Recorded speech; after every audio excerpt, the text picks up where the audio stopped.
Graça e paz, queridos. Que Deus esteja com todos vocês que nos acompanham nesse vídeo. Nós estamos nesta playlist do canal tratando a respeito de uma série de estudos que nasceu de um discipulado aqui na igreja sobre o fruto do Espírito. E nós já vimos 7 frutos do Espírito, 7 virtudes do fruto do Espírito. Primeiro que vimos foi o amor, depois nós tratamos um pouco sobre a alegria, falamos sobre a paz, a paciência, a amabilidade, a bondade e a fidelidade. E hoje nós veremos o 8º e penúltimo fruto do Espírito Santo, que é a gentileza. Então que Deus te abençoe no estudo deste fruto do Espírito.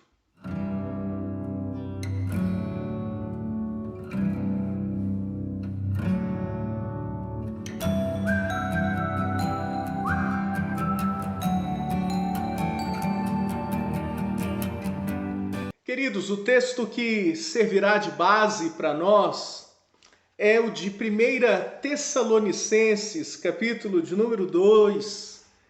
1 Tessalonicenses, capítulo de número 2. Eu vou fazer a leitura do versículo de número 7 a 12. De 1 Tessalonicenses, capítulo 2, de 7 a 12, texto diz assim: Embora pudéssemos, como enviados de Deus, exigir de vós a nossa manutenção, todavia nos tornamos carinhosos entre vós, qual ama que acaricia os próprios filhos. Assim, querendo-vos muito, estávamos prontos a oferecer-vos não somente o Evangelho de Deus, mas igualmente a própria vida, por isso que vos tornaste muito amados de nós. Porque vos recordais, irmãos, do nosso labor e fadiga, e de como, noite e dia, labutando, para não vivermos à custa de nenhum de vós, vos proclamamos o Evangelho de Deus. Vós e Deus sois testemunhas do modo por que piedosa, justa e irrepreensivelmente procedemos em relação a vós outros que credes. E sabeis ainda de que maneira, como pai a seus filhos, a cada um de vós, exortamos, consolamos e admoestamos para viverdes por modo digno de Deus, que vos chama para o seu reino e glória. Amém. Amados, nós vivemos um mundo de enganos. Quem de nós nunca acessou a sua caixa de e-mail e se deparou com uma oferta grátis, com um anúncio quase que gratuito, um vírus ali dizendo que você poderia ganhar um brinde, ganhar um presente. E é interessante que o apóstolo Paulo ele vai combater neste texto bíblico exatamente o engano, as pessoas que enganam. Um texto que nós não lemos, mas que se encontra no versículo de número 3, ele vai falar exatamente sobre isso, ao dizer: pois a nossa exortação não procede de engano, nem de impureza, nem se baseia em dolo. Então, olhe bem, o oposto da gentileza que nós estamos tratando hoje é o engano. E nós estamos vivendo um momento da humanidade onde as pessoas elas tendem a enganar, onde elas tendem a querer tirar proveito da bondade de outras pessoas. E é exatamente sobre isso que o apóstolo Paulo ele vai dizer, e ele usa a comparação do seu ministério.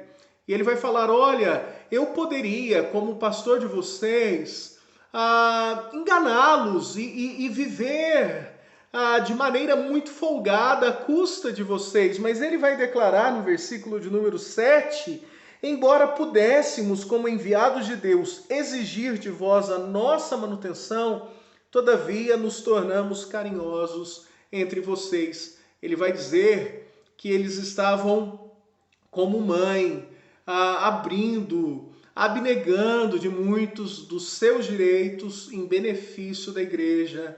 E é exatamente sobre esta gentileza que ele vai desenvolver, usando duas características muito próximas de nós, duas características familiares, né? Primeira, ele vai dizer que a gentileza, ela supera os males.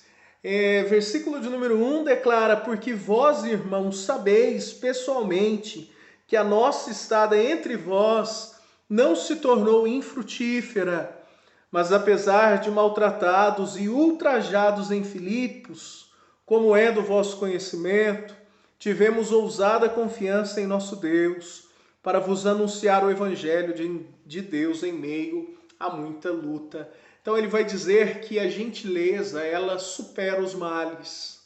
Eu me lembro de José do Egito, que ao ser ferido, enganado, ao ser traído pelos seus irmãos, quando estes necessitaram de alimento, José os acolheu, os perdoou. José do Egito foi gentil para com eles. Amados, a gentileza é uma característica que o Espírito Santo opera em nós e que vai fazer com que a gente supere os males, com que a gente supere as dificuldades que nós já passamos. Quantas vezes fomos enganados, traídos, mas a gentileza, ela faz com que a gente venha superar, com que a gente venha tratar as pessoas diferentemente da maneira como nós fomos tratados.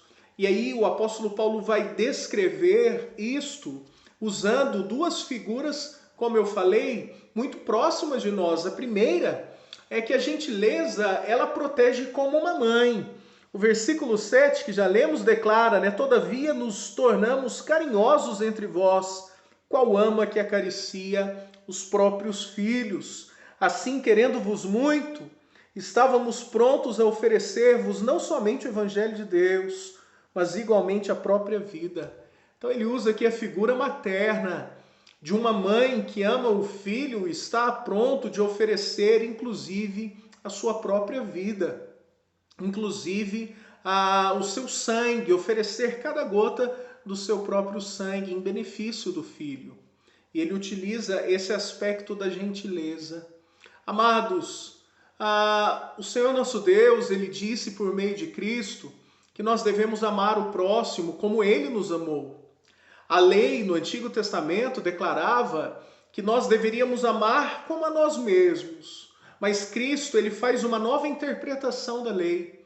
E ele diz que você não deve amar o próximo como a ti mesmo, mas você deve amar o próximo como ele te amou.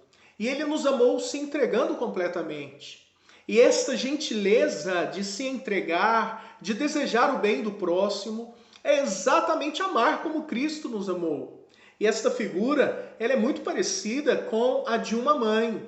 Todavia, o apóstolo Paulo, ele apresenta a terceira e última característica dessa gentileza, que corrige como um pai. Versículo de número 11 e 12 declaram: e sabeis ainda de que maneira, como o pai a seus filhos, a cada um de vós exortamos, consolamos e admoestamos para viverdes por modo digno de Deus, que vos chama para o seu reino e glória.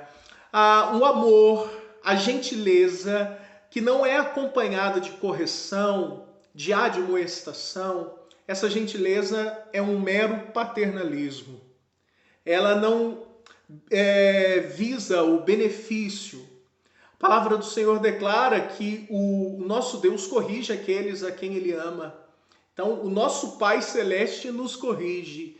E a gentileza, ela parte por isso também, de sermos gentis para com aqueles que Deus coloca no nosso caminho, a ponto de também admoestarmos, aconselharmos, exortarmos. Então o apóstolo Paulo, ele usa 3 verbos: exortamos, consolamos e admoestamos. Exortar serve como um aviso, do tipo assim: olha, Não vá por esse caminho. Isso é exortação. A partir do momento que a pessoa desobedece, entra a consolação ou a correção. E você vai dizer, viu? Você se desviou. Você está ferido porque você não obedeceu a Deus. E aí nós temos o último aspecto, que é o da admoestação. Então, primeiro você ensina, depois você corrige e por fim você admoesta, educa novamente. Esse é o ciclo de uma pessoa gentil. Nós nunca abandonamos aqueles que erram e assim devemos fazer. Nós nunca devemos deixar pelo meio do caminho aqueles que, ao serem exortados, eles não foram corretos. Esse ciclo de gentileza, ele deve sempre ocorrer. É o que o Senhor Jesus, ele nos ensina por meio do apóstolo Paulo. Toda a Escritura é inspirada por Deus e ela é útil para o ensino, para a repreensão e para a educação. Veja bem o ciclo. Ela é útil para o ensino. Você vai ensinar, não faça isto ou faça aquilo. Ela é útil para a repreensão. Veja bem, eu te falei para não fazer e você fez. E ela é útil para a educação. Ou seja, você vai educar novamente aquela pessoa naquilo que ela deve fazer. Que Deus nos ajude nessa tarefa de sermos gentis, de agirmos com gentileza para com o nosso próximo. Que Deus te abençoe e até a próxima e última, a derradeira lição a respeito do fruto do Espírito, que é o domínio próprio. Que Deus esteja com você, em nome de Jesus.